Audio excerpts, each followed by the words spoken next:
So when we think about this, we're thinking about something we've talked about the last two sessions. The last two policy summits, and that's that the biggest way Americans build wealth. I think it's still 80% of how people build a nest egg is through real estate. And if you're blocked from that, you're getting farther and farther behind. And the way we can tell that is the graph that Bill showed at the beginning today, the exponential difference in wealth. And a lot of that's because of the problems with lending. You know, we won't lend to these neighborhoods, the redlining. People go, oh, that was so long. And I'm like, no, you don't understand the generational effect that has. So I need to shut up now because I can't wait to hear what you guys have to say about this. So the issues are housing prices, housing availability, housing affordability.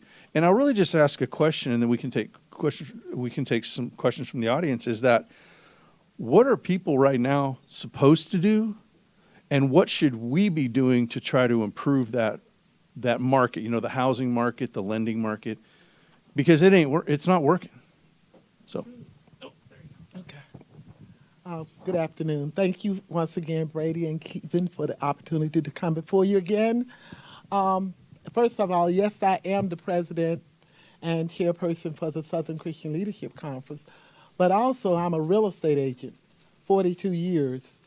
So when this subject is something that I am very much aware of, have seen the market, have seen the discrimination, have seen the redlining, not only in real estate, but also in insurance companies that actually provide insurance company to us for real estate, life insurance, car insurance, so far. And I've seen redlining done on these lines. I also led a protest against one of the biggest insurance companies in the country for redlining. So yes. So what can we? You said what can we do? Well, right now, I think the main thing that we need to do. Well, the rates are coming down. I'm going to tell you, as a realtor, I told a lot of buyers, do not buy right now if you can. If you can hold off, hold off. Some of my sellers said, I got to go, I'm moving them downsizing, da, da, da. Well, they're going to make a lot of money. They can actually buy real estate for cash and have money left over, especially if it was located in D.C., because it was a seller's market. And sellers were making loads and loads of money. But the problem I have found now that is happening is because people of color, and I mean our people, we're not educated about the real estate market and how it works. And so a lot of my clients that I told don't buy right now, my buyers, I said, if you can wait, hold off. The interest rates are up. The prices of houses are ridiculous. They're bidding on houses, bidding $50,000 above listing price, saying I'll pay $5,000 or $10,000 above appraised value just to get that house. So those people that bought them houses the last 5 years, guess where they're at? Guess where they're headed? And they're almost there. Lots of them are already there. They're headed into what we call underwater. Because guess what? The prices of homes are falling. And so all of the people that bought homes the last 5 or 10 years that did bidding and everything, the value are falling. And the value is falling because whenever you have a property, okay, the properties are sitting on the market for a long time. Anytime a property stays on the market over 30 days, it's considered stale. Well, the more it stays on the market, the more you have to keep reducing the price. So when you reduce the price of that property, and that property, so I started out at $450,000. I've now had to reduce this price of this property to $399,000. Believe it or not. Do you mind if we have Yeah. he is an evaluation expert. I don't want to cut you off, but I really want to. I'm genuinely interested in what you have to say about that. Like I know you know why, and then we'll come back to you on that question. Thaddeus, why is that happening?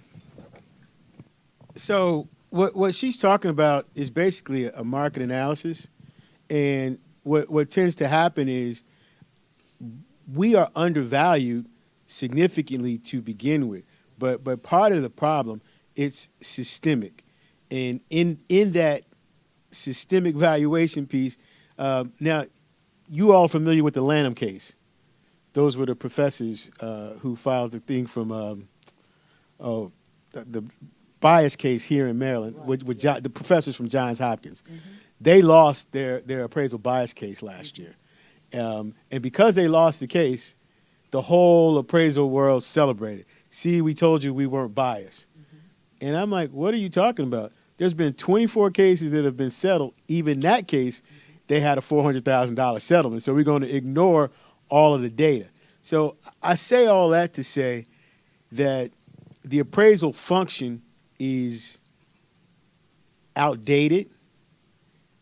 FHFA, that's the OCC who's over Freddie Mac and Fannie Mae, did a study in 2024.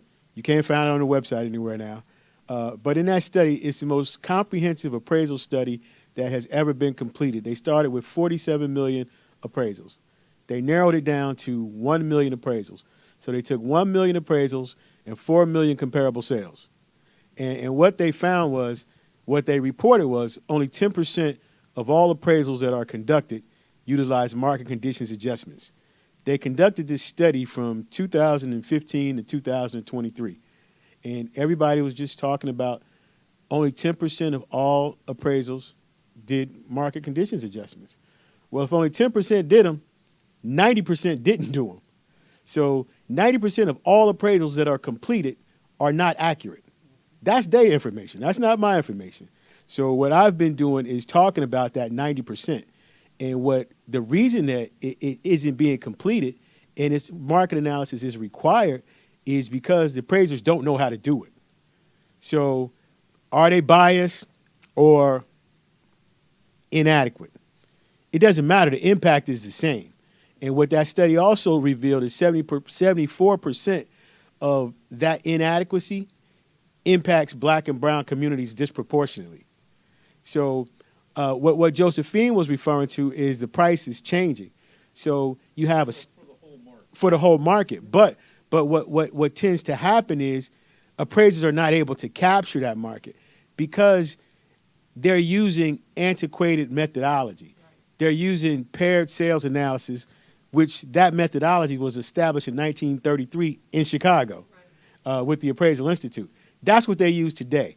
They don't want to use the data science, evidence-based, data-driven analysis. So the analogy that I use in my papers is, imagine driving your car and you looking out the rearview mirror when you got the windshield right there. So what they're using is static information. The appraisers are always using historical information.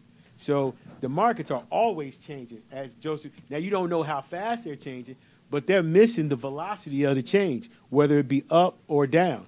And the impact is different for everybody. Of course, it's disproportionately impacting us because why it's even more devastating is because over 65% of all black people's wealth is in real estate. But over 70% of all black people do not have wills or trusts. So we lose $200 billion a year in undervaluation in real estate. Thaddeus, before you go into that, because that's an important subject. Josephine, could you speak a little bit more on the market itself? We hear all the time that this is a post-racial world, especially from our Supreme Court, but it's not. And that the conditions that he's talking about, Thaddeus, is there for the whole market. But then what's the magnification of that on minority communities? Well, one of the problems that's going to happen, we're going to have an influx of foreclosures. We're also going to have an influx of what we call short sales. Now, here's the thing, and I'm going to pivot back a little bit. One of the problems that we have in the black community, I'm not going to say minority, I'm going to say it like it is, black, because I'm black, okay, is we don't know that there are opportunities out there for us to save our home. But instead, we listen to other people not like us who tell us, give me this amount of money and I'm going to help you save your home. Well, if you're already having problems, How are you going to be able to give them some money to help you save your home? There are so many ways with modifications. There's something out there called a modification with a principal reduction. People looked at me like I was crazy. Like, are you out of your mind? They will reduce the principal. Me and a pastor got on the phone. He had called me. He was having a little problem. I called his mortgage company. We three-wayed. And I said to the late, we started the process for the modification. And I said, we want a modification with a principal reduction. I want to meet with you on Monday Huh? about my principal modification. Yeah. Is that what you're saying? Yeah, they will No, modify. I'm just kidding, but they'll do a modification. I With wanna a learn more about with that. a principal reduction.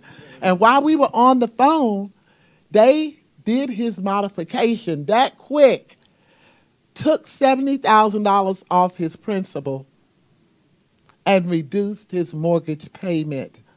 Modification with a principal reduction. He said, "Sister, I've never heard of this before in my life. How many of y'all have heard of it?" Because guess what?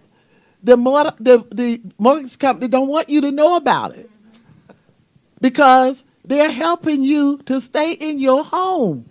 All of these things are available, but we don't know what we need to do. Is because I am this I'm a civil rights activist. I'm, working with people. One of the greatest things we can also do to work with people is to show them how to retain and hold on to the wealth they got. Okay, we're going to come back to that. But Thaddeus, you had started a subject that I think very few people know about. When I went to your first presentation, I learned an incredible amount of things that are really important, like Josephine saying, that we don't know anything about. And I'm supposed to know these things. I'm a former banker and was in the investment world. So can you do that? I'm sorry. Can you answer that question? You're really good about putting it in terms that I can understand. I'm a little slow. So. What was the question?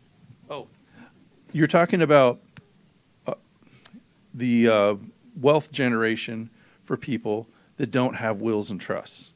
So in other words, it's very easy for them, it's just according to you, to get taken advantage of because they maybe go to 3 siblings and they need the money, so they end up having to sell the house. Ah, okay. So, and I have to give my brother Martin credit. We had lunch last summer. He made me change my presentation. We went through it, and he was like, "You got to give them the punch early. Then you got them." So the punch is we're going through the largest transformation of wealth in history, $106 trillion.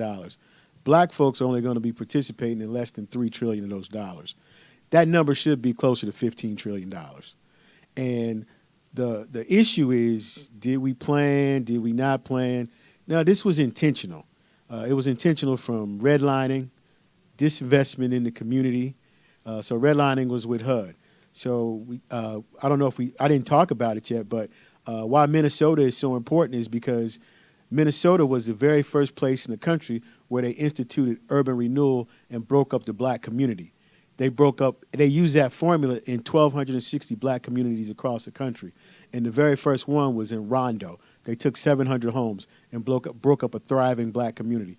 Now, those folks are not able to build generational wealth. That's $78 million in property taxes and $278 million in wealth. So we go from Federal Highway and Transportation Department, now we go to the CIA. They dump drugs in the black community, and we all know how that devastated the community. Then we go to the EPA. Over 70% of all black communities are in an environmentally contaminated area. All these impact value. We go to the FBI, destabilizing the community. And so we can continue to go on and on about what happened. The VA, they didn't give veteran loans to black GIs when they came home. So all of that has compounded, impacting this lack of generational wealth that we are experiencing. And what Brady is talking about is we specifically do heirs property. Those were the numbers that we lose on an annual basis. We lose $200 billion a year in undervaluation in real estate. Black farmers lose another $100 billion a year in undervaluation. Heirs property, we lose another $100 billion a year in undervaluation. And the black church, loses $500 billion a year in undervaluation. And why that's so significant, that's wealth that we could all tap into. And I believe, and now these are the numbers that I borrowed from my brother Bill Cunningham. Now, it's going to take 500 years for us to close the wealth gap. But we could close the poverty gap with $200 billion. And we could solve some of that and have an improved quality of life just by being able to tap into our own equity. So these are all solutions that are readily available to us. And as far as the heirs property, I think what Brady wants, you got a dollar, Brady? But anyway, go ahead, break it out. I got the example. So here's what happens and why wills and trusts are so important. Now, what I did do is I finally got smart. I was going across the country tearing up dollars, and I ain't got no money, so I started keeping them. So I'm gonna give you one of these, Josephine. I'm gonna give you that one, Brady. I'm gonna give you that one. Let me tear this out. Martin, here you go. So that's four pieces right there, y'all. How much is that dollar worth right now? Nothing. So, you take a dime for yours? No, Why not? Because you can't do nothing with it. that's true. So you want a dime or nothing? Bargain for a little more, but You want a dime or nothing? take a dime. Okay, well, I'm going to get yours for a dime. So how much you going to sell yours for? I give you a dime for yours. I'm gonna hold on to mine because I think this may, one day I'll be able to find the rest of this dollar. But here's the thing: when you have heirs property, what you have now is a fractional interest, and because I bought yours for a dime, you can look for me at the family reunion, because now I'm in the family, and I bought in for a dime. Now, Granddaddy, blood, sweat, and tears on yours. Mine is in for a dime, but now since I'm in for a dime, I can take the timbers. I got just as much right to the property as you have. No, you don't. Yes, I You do. got a dime. No, but I got the same interest. I'm bigger than a dime. No, but you got to say we got the same, and you can't do nothing with it. I can do you can't stop me. Because he owns a fourth of your A fourth property. of mine. It's not even a fourth. I just have an interest, and you can't do. I just have an interest, and now what I can do is force the sale. I can make you go to court, and I can force the sale, and it's going to be a reduced price because now the appraisal is going to come back low because don't nobody know. So when I was speaking earlier about the intergenerational wealth and the planning, now you done moved up to Maryland, the family land down in Mississippi. Now ain't Big Sis 85 years old? Ain't nobody been to check on her. Everybody know we got some family land down there, but everybody thinks somebody else is talking about it. So that's why we have to have these conversations to break the cycle. It's got to be intergenerational. It's got to be interactive. We have to change it. And the minute we start talking about wills and trusts, oh, you trying to kill me? Don't nobody want to talk about it. It's taboo. Sister. Yeah, that ties into what I was talking about with a lot of these historical spaces in our urban communities. That's exactly how they get lost. You know, granddad, great-grandma and them came up north, bought these big places. Most of the places that we were redlined around were right around the downtown areas near the factory so we could get close to work. So to your point right there, so what we did in that instance is we gave up the plantation and we went to the plant. So in Chicago, in Detroit, the wealth extraction is different because the uneducated people from down south that went to Detroit, their houses were paid for. To get an hourly wage. But their houses were paid for. Were paid for. And they're starting to lose their houses for property taxes. They're starting to overtax all kinds of stuff, fees. What we have in Chicago happening now, because those houses were paid for, now all the developers are coming in. Most of those houses are less than 10 miles from downtown. So when you go to Chicago, despite what they say on the news, you don't really have a lot of hood no more. No, there is no more hood. So And- is it okay if, Suburbs.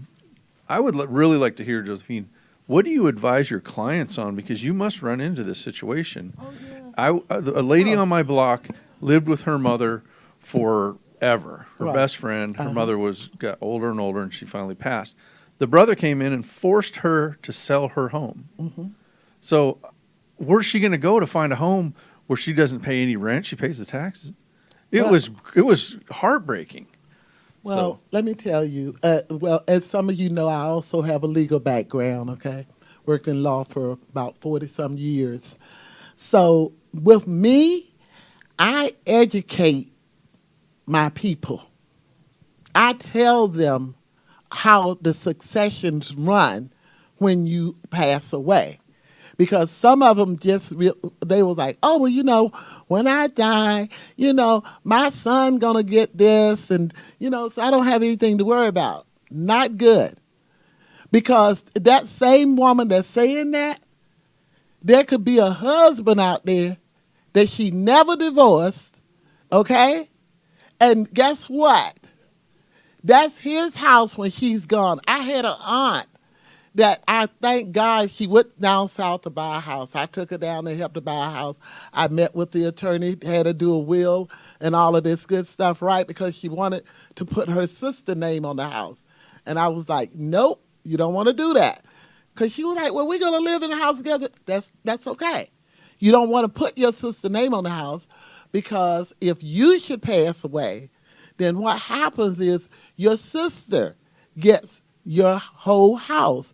If your sister should pass away, her children gets the house. So therefore, what we're gonna do is we're gonna do this will and put a lifetime estate in here for your sister. Good thing I did that because I found out that my aunt, who I had known for years, the man she married 40 years ago, she never divorced him. So guess what? Good thing. So the way I had it, the sister got a lifetime. My aunt died first. Her sister got a lifetime estate in the house. After her sister passes, it would go right directly to my aunt's two sons. Okay, but the husband of 40 years ago, that they ain't been together 40 years, he went down to the attorney in North Carolina and said, "I am the husband of Mary." Okay? And the attorney said, that may be true, but she had a will. And the will says, this is what happens. So that is why it's important to have a will. And they sent him back to D.C. with his head between his legs. Okay?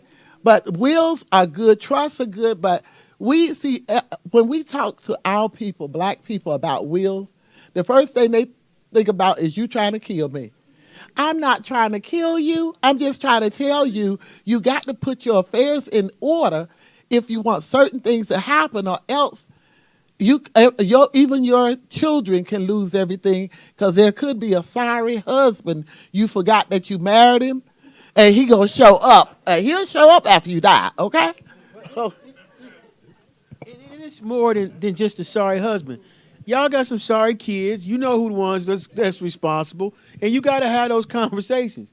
You know you don't want to wait till you die because death brings out the best and the worst in our families. And we have all seen it and experienced it. And you know who's going to be responsible. So how to hurt somebody's feelings while you still here, while they can execute. Because this will be the main one. Well, mama said everybody had a secret last conversation. And my grandmother, I believe my grandmother really did have a secret last conversation with everybody. Because everybody thought they was a favorite, and she was making everybody happy, and so everybody was fighting. Yeah, well, I talked to mama. Yeah. But again, we need to do it while we're still lucid, while we're still on the right side of the dirt. I had some family members that had a house that my great aunt and uncle worked for. I think it was 4 or 5 of them. They lived in the house. Didn't nobody want to pay the taxes. They lost the house for $7,500 in taxes. Then they all had to go get apartments paying $800-900 a month. Make it make sense so we can have the conversations, and even if we gon' fall out, and we gon' fall out, that's just what we do. But I ain't talked to you because my mama ain't talked to your mama since '95, and we carrying on the silliness. We got to get to the business and get beyond and look beyond and past ourselves. And that's all we really have. I mean, we have done it in the past, and what's going on now is forcing us to get back to the essence of who we are. And I believe it's an unintended consequence that we can do it again, because what did they tell you earlier? We are an asset. We have always been an asset, and we have always figured out a way, regardless of the situation, regardless of the noise. We still gonna be here. We're not going nowhere, and so we might as well start being proactive as opposed to being reactive. And there are opportunities, and nobody is coming to save us. That is glaringly obvious. But we have the resources and the Constitution to be able to work together. I mean, this is like one of the most powerful dynamic gatherings that you can have. I mean, I believe in this room, you can damn near cover anything. If I could get Bill to call me back, but outside of that, but everybody here is busy and doing wonderful things, and I'm always happy to be here. And I used to say, I think the first one I came, I was like 30, 45 days off of having hip surgery, and I thought I was going to get a Purple Heart, but Martin was here like 2 weeks after heart surgery, so I couldn't outbeat him. But it just goes to show the level of commitment in this room and the dynamic people, and everybody is going back across their communities. And I encourage us to continue to have further dialogue. I appreciate Brady and Keevan for all the work, because this isn't easy. And when you're trying to go get funding, again, there is no mission without no money, and we have spent money on everything but policy because we don't see policy. So I Thank just you for that, encourage us to Thaddeus. keep I on going. really do appreciate it. I got to step out for a second. So, but because you're the people that have to take this back to your community, why don't you guys go ahead and answer some questions, and then Carrie will give you the 5-minute sign, and we'll go from there. Oh, I've written a couple of papers that I would love for Brady to be able to share with you all. One is a reconsideration of value, Minnesota, and then I've written several as a homage to Carter G. Woodson, which is miseducation of the appraiser and how it's impacting us, generational wealth. Can you send us the link to that, especially the appraisal? Look, when I get my name say I had to stand up for a minute. Janelle can handle that. So Wendy, this is my new flex. This is my new flex. I got Janelle. I'm telling people I told Rick. I talk to Rick like 5 times a week. I told him to call Janelle first, then check. I don't even know what my schedule is no more. That's Janelle.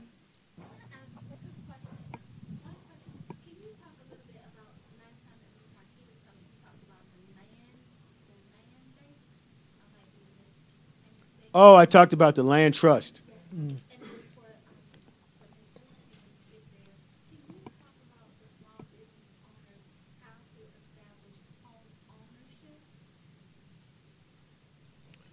So what she's referring to is cooperative development model, which is the land trust model. And a lot of places use the land trust as a development tool, but typically they say it's a way to build wealth. It's typically, the way it's currently structured and constituted, it acts more like rent control. Yeah. Because it's got all these different formulas and stipulations.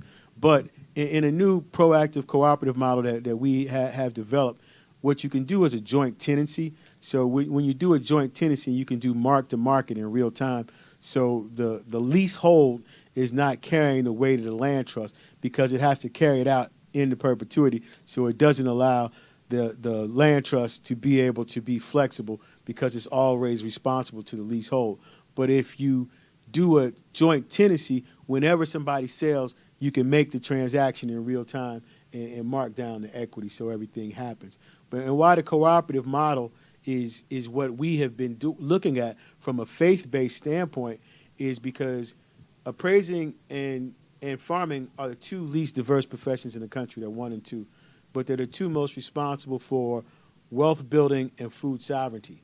So we can take and utilize the land and have urban farms. We can provide fresh farm to table food and markets. And one of the things in one of our development models is you have housing, but then you use the HOA fees in order to pay for a farm manager. And then people in the community can also volunteer. So you have fresh food. So we improve our health with farm, because we're eating better, we're doing better without all the preservatives. And I'll shut up after this. But you have so many different models, and with the technology in farming right now, It's one of the schools that I work with in Atlanta. We have a 500 square foot container farm. And in that container farm, we'll be able to produce 150 pounds of leafy green vegetables a week. That's a lot of fruits and vegetables. And our school is in the middle of a food desert. So, again, it's hard to focus on wealth when your belly touching your back. And these are some of the things that we can do in order to be able to improve that. Did I answer your question? Okay. Okay. So you want me to talk about small businesses and their ability to own real estate? And I can tell you, first of all, let me explain what happens with small businesses, with a lot of businesses. One of the things that we want to do is avoid paying a lot of income tax, right? So in order to avoid paying a lot of income tax, we do not actually state what our real income was. And in order to purchase, you got to qualify. The qualification is done by your actual net income that you reported to the IRS. Now there are some financial institutions that will allow you to get loans if you are self-employed, small business, but they want a certain amount, a certain down payment amount, and they also want a certain credit score. And we all know that credit score was one of the things that kept a lot of us African Americans from getting real estate. I am one of the ones that started right here in Maryland, in Prince George's County. I started back in 1983, when black people thought that you had to wait 7 to 10 years after a bankruptcy to buy a house, when they thought that if you did a foreclosure, you had to wait another 10 years before you could buy again. When the truth of the matter is, 2 to 3 years after a bankruptcy, you can buy a house again. 2 to 3 years after a foreclosure, you can buy a house again. So even after a short sale, where the bank took a loss, you can buy a house again after 2 years. The one problem that keeps us down as black people, and I say black because I told y'all I'm black, okay? One of the problems that keep us down is we're so afraid, we're so scared until we don't even know the power we have. I started people with bad credit, getting them into houses, not houses with high interest rates, but houses with market interest rates. Because all I told them was, this is all we got to do, bang, bang, bang, and you're approved. Okay? I started that. They used to call me the bad credit doctor because I had so many clients that I was helping, and they said, nobody ever told us. How did we know? We thought we filed bankruptcy or we got a judgment, we got a lien. We got to wait 7 to 10 years before we can get a house. Well, that stops generational wealth, right? Because they done told you got to wait all that long. Even after bankruptcy, when some of us, we were drowning in debt, we couldn't handle it, going crazy. Donald Trump, he filed bankruptcy 5 times and he became a president. Okay? So why do we stress and have strokes and everything because, oh God, how am I going to do this? I can't do this. I don't have the money. Go do what you got to do and start all over again. Okay? It's nothing wrong with starting all over again. And that's what we got to make. We got to make sure that we understand that we got to have that. We have to have that attitude. It's all right. I'll start all over again.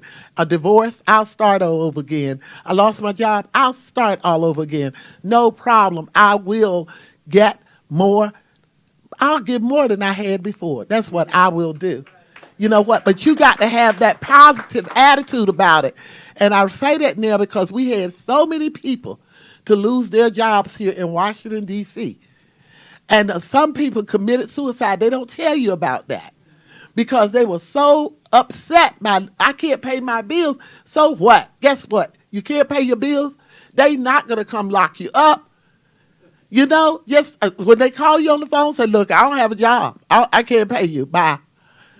Okay? That's what you do. Stop worrying. We're having strokes. We're doing all these terrible things to our body because we're so worried about paying these credit cards that they know you couldn't afford when they gave them to you.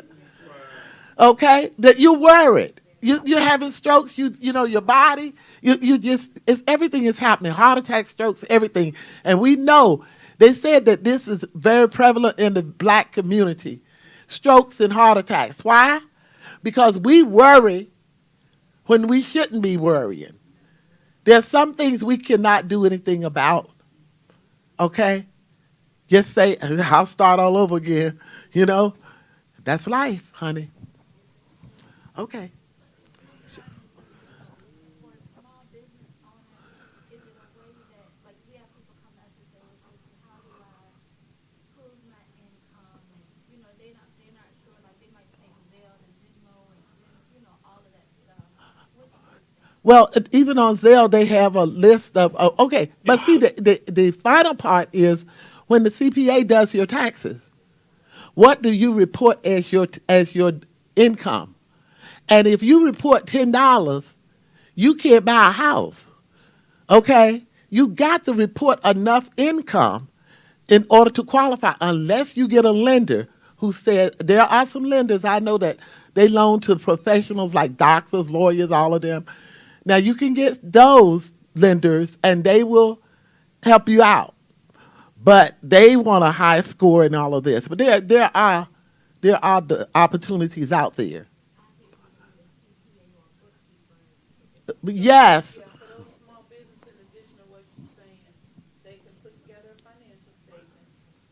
They can have it reviewed by a CPA, and then they'll have their tax return. And I would suggest that they go into the application, if they've done what Sister's saying, where they wrote off a bunch of stuff, at least have a financial statement, balance sheet, profit and loss statement, that they can go and sit down with the mortgage company. You may not go into a traditional program, but they can still get a house. Yeah. It's there.